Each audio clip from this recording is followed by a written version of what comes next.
আনোয়ারকে নিয়ে কালকে যে হিয়ারিংটা আছে সেখানে দিল্লি এবং ইস্ট বেঙ্গলকে ডাকা হয়েছে, তবে দিল্লি এবং ইস্ট বেঙ্গল বেশ কিছুদিন সময় চেয়ে নিয়েছে।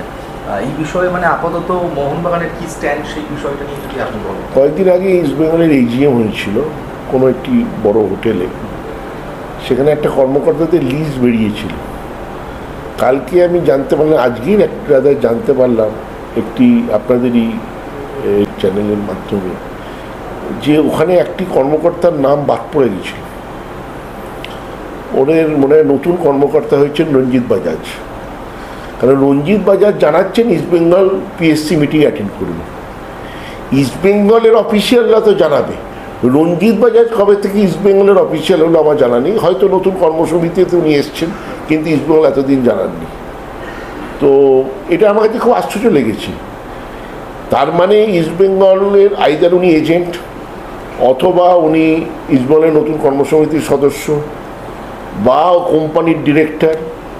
কেন নাহলে উনি বলছেন ইস্টবেঙ্গল উপস্থিত হন, উনি দিল্লি নিয়ে বলতেই পারেন, ওই ক্লাবের উনি কর্তা। এটা আশ্চর্য লাগলো আমার।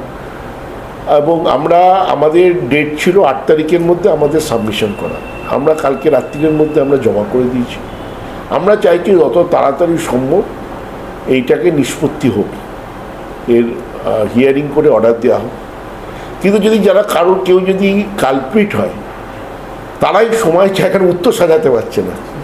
তো উত্তর না সাজাতে পারলে উত্তর দেরি করছে। আমি একটা জিনিস বুঝতে পারছি না, আমার এই প্লেয়ারটাকে চাই। আমি যদি সৎ থাকি, আমি যদি ঠিক থাকি, তাহলে আমি তাড়াতাড়ি করে জবাব দিয়ে প্লেয়ারটাকে তো আমার ক্লাবে সই করাবো। তার জন্য আমি সময় চাইবো জবাব দিতে।